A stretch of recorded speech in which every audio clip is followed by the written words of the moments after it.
The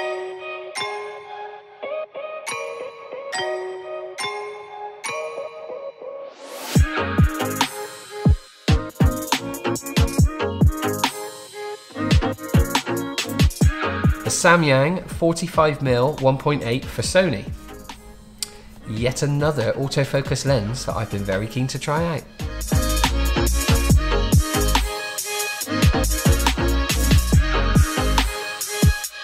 So if you subscribe to this channel already, you know that I love the little Samyang 85mm 1.4 that was recently released, the autofocus lens for Sony. Since that came out, they then announced the 45mm 1.8. At first I was a little skeptical, as in, who is this lens for? It's obviously a very small, lightweight lens. I've been just thinking to myself exactly how I would use it. As a wedding photographer, would I even use it? Is it one that I would use at all? It's certainly one of the cheapest autofocus lenses that Samyang do for Sony. It comes in at £350 in the UK or $399 in the US. But the main thing about it, for me, it just caught my attention, was the focal length. And of course the weight. It's very small. Being a 1.8, it's not down to a 1.4, so it's not going to be as big and heavy. But a 1.8 is still a really good size this year. Classic nifty 50 size really, with a 50mm 1.8 being one of the most popular Sony lenses. That's not particularly a lens that I love or rate, and if you've seen my other prime lenses review, you'll know I love the 55mm. And that's what I'm going to compare it to really. I got a feeling this is what it's gunning for more than the 50mm 1.8. It's trying to emulate the size and the shape and nearly the focal length of the 55 1.8. But being a Zeiss lens, this is nearly £700 in the UK, more than that in the US in dollars. It's not a cheap lens, but it's high quality. The build quality of this is really good. And if you do check out my other video, you'll see the images I can get with this are stunning. The other thing that Samyang is saying is it gives a much more natural field of view than a 50mm or a 55mm. That's something I just need to have a play around with and see, to be honest with you. As a 45mm 1.8, it has 9 aperture blades, which should give it some nice sunstar effects if you do stop it down. But then a lot of what I shoot, I love to shoot wide open, so I'll be certainly testing how sharp this is at 1.8, and also how well it focuses in low light and things like that. Let me get it open, show you what's in the box. So again, this is a lens that I've been sent by the distributor. It's a review copy, and just on the top of the box there you can see it's got a little red heart sticker on it, which, like the 85 1.4 that I reviewed, had a golden sticker on it. I think it just means it's been checked out and tested and everything's good to go, so feel free to send this out to reviewers. I've heard that 1 or 2 lenses might have had a few issues with focusing, but do just send them back. If you've bought them brand new, send them back if there's any issues. They will replace them for you. So if the odd one slips through the net for quality control, you shouldn't have an issue with it. You shouldn't have to put up with it. But the ones I've had and tested from Samyang have obviously been perfect. So looking inside, it comes with a very nice little case. I'm actually quite impressed with that little hard shell case. The 85 doesn't come with a hard shell case. Does come with a nice pouch, but that's quite nice to put in the bag. Being a smaller lens, it might go into a smaller pocket in your camera bag and roll around a bit, so that's quite a nice protection. We can already see, stacked up next to the Sony, there's not much difference in the case. It's going to be smaller. A few bits of instructions, but nothing else of note in the box. I do like this little clamshell case, that's very nice. And there we have the lens itself. And there we go. So, having the two side by side, I can tell you now, just looking up there, it is a little bit smaller than the 55. The weight of this is only 162 grams. I can tell you now it weighs absolutely nothing. There's nothing to it. I'm going to take the lens hood off of this. I'm not going to compare it with, it's very light flimsy plastic. I don't think it's going to do much, to be honest. But for this I'll just compare it to the 55 without. So other than weight, the size, as you can see, is a little bit shorter. The width is, again, a tiny bit shorter, but it's what I feel they are aiming, or gunning, should I say, for the Sony Zeiss lens. The build quality is not as good. I mean, it's an all metal aluminium body with the Zeiss. The Samyang feels a bit more plastic composite, not like the 85 1.4. That seemed a little bit more of a premium build. But they are aiming this at, I think, street photographers or people that just want one lens, a bit of that can do it all, but prime quality, with a fast aperture that they can just walk around with on the camera body and not have any issues. Just showing you on the overhead camera, the build quality of it, and it is made of plastic, but it is a cheaper lens. The cost of this is remarkably cheaper than a lot of the others. In fact, it is pretty much the same price here in the UK as the 50mm 1.8, the Sony Nifty 50. That's a little bit cheaper than Nifty 50, but I got a feeling already this is going to outperform. The 50mm 1.8 from Sony is a good lens, but it does suffer from focusing in low light. As a wedding photographer, I do a lot of shots at night, off camera flash, and obviously the first dance. And if I'm doing a first dance and I'm missing focus all the time, it makes my job a lot harder. If you're not going to be using it for that, the 50mm 1.8 is worth looking at. But again, with the price of this, this could be a step above. Let me just pop it on the camera. You can have a look and see what it looks like in the hand. Put that into place. And there we go. Very small, tiny in fact. You can probably see on the overhead camera there, it is exactly, I think, what they are aiming for. When it comes to something discreet and small, they've nailed it. It's a lovely shape and size. The camera body itself is very light, so the lens doesn't balance in any way. I have got two mounting options here for my cameras, one for video and one for photography. So that's added to the weight, to be honest, but overall it's very light. I quite happily walk around all day with this, no issues whatsoever. Loads of room for your fingers in there, being straight out, it's nice. It works really well. I do like the little red ring you get on the Samyangs, and the manual focus ring itself seems quite smooth. There's no other buttons or options on the lens to think about or worry about. You'll have to choose your focus, manual focus or autofocus in camera when you want to switch between the two. I can tell you now the focus ring is nice and smooth, and the build quality of it seems okay. So I'll put a couple of close-up shots of the lens and the lens on the body for you now to see, and when I come back I would have had this tested at a wedding, hopefully 2 weddings, before I have to send it back. I just want to say I'm not being paid, or the channel's not being sponsored in any way. It was sent to me free of charge. I've got to send it back, but I'm going to put it through its paces. It's something that a few people have asked me about, so fingers crossed I can get it through 2 weddings. I'm going to mainly use it for photography, and I'll try and get a little bit of video work out of it as well, just so I can fill you in on what I think about it. That's enough from me. Let's go and see what it can do.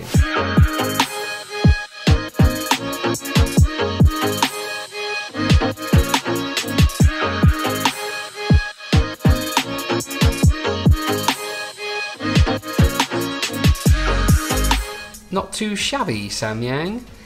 Let me just show you quickly some images I captured from the last couple of weddings, and you can see what you think yourself.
I'm struggling to determine exactly who this is for, and I've arrived at the fact it's not quite me.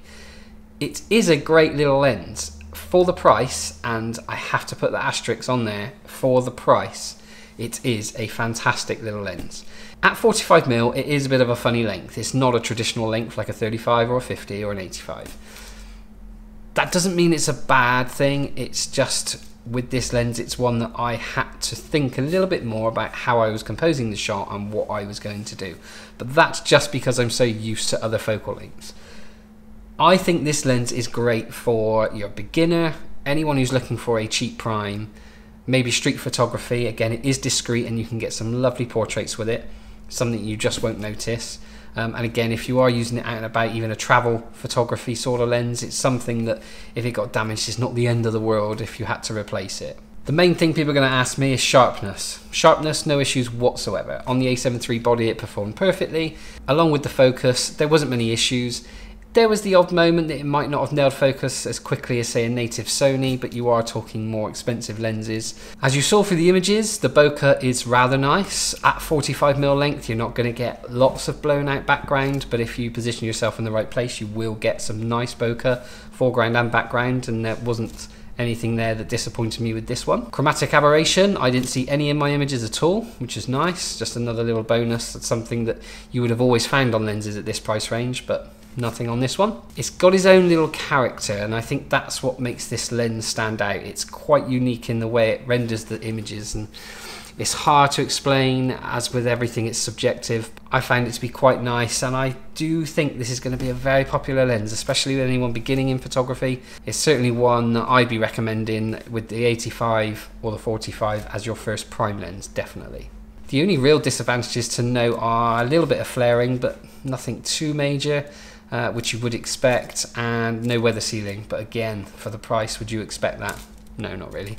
I also took this lens out yesterday for a very small engagement shoot. I promised I'd deliver them in black and white, so I thought it was a good opportunity to see what this could do alongside what I'd normally take with the 85. I think it performed quite well, to be honest. Let me show you those now.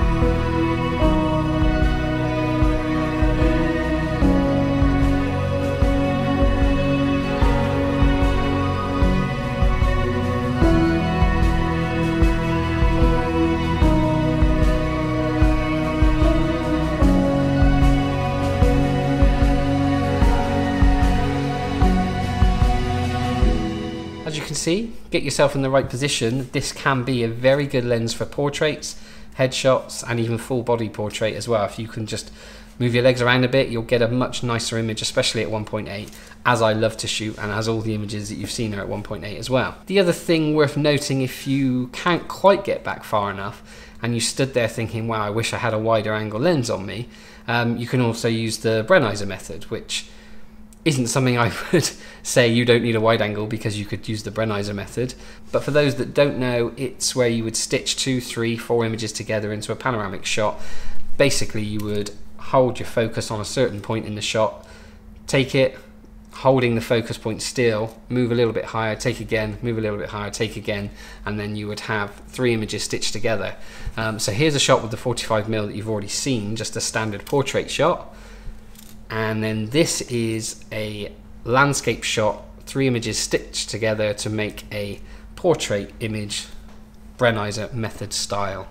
They were both taken from pretty much the same distance, so it gives you an idea of just something you can do if you've got time to do it. With weddings, you don't always have time, but during a church ceremony, half the time you get told you're not allowed to move around anyway, so anything to make it creative. And that was something I did with this, and I was actually quite impressed. And again, looking at the detail there where I zoom in, you can see it's really sharp, really impressed at 1.8, it's pretty good. I didn't use it much for video. I didn't think it was going to do much for my video work, and I didn't quite have enough time with this. having the fact that I've got to send it back before I've got another wedding video to shoot, so it's not one I was able to put through its paces. I had a little play with the video. The autofocus seemed reasonably quiet. You can hear it a little bit hunting, but I haven't given it a proper testing. If that is something you guys want, leave a note in the comments and I'll try and get it back and put it through its paces. All depends really on how popular this lens is going to be and as to how popular this video is if people are interested to find out more about this lens. So going over everything that I've said, who is this lens for? It's not quite me, but that's only because of the way that I shoot and the fact that I do wedding photography in a certain style. I think if you're just starting out and you're looking for a prime lens, you could do a lot worse than this 45 and maybe an 85, and that would be a really great starting point for when you start moving into the world of prime lenses. Obviously street photography has been mentioned by several other reviewers, and it is, I think, who they're aiming it at. I don't believe it's a coincidence that it's very similar in shape and size to the 55mm from Sony, and it does perform in a similar way. I think I prefer the character of the 55, but that might also be just that extra little bit of focal length that I get on the 55s, therefore blowing out the background just that little bit more, and that is a super sharp lens. This did perform pretty damn good though, so it's certainly something to have a look at. Maybe test it for yourselves, get it in your kit bag, and then I'd love to see what you guys are doing with this sort of lens. If you've had or used a 45mm on another format, tag us, let us know what you got. We'd love to have a little look. So, would I recommend this lens? Yes. To the right person, this gets a thumbs up from me, and it is a thoroughly good lens. As always, thanks again for watching. I hope you found it informative. Please don't forget to subscribe, maybe watch one of our other videos if you're liking our style. Hit that bell notification if you want to be kept informed of our future videos. And until then, I will catch you in the next one.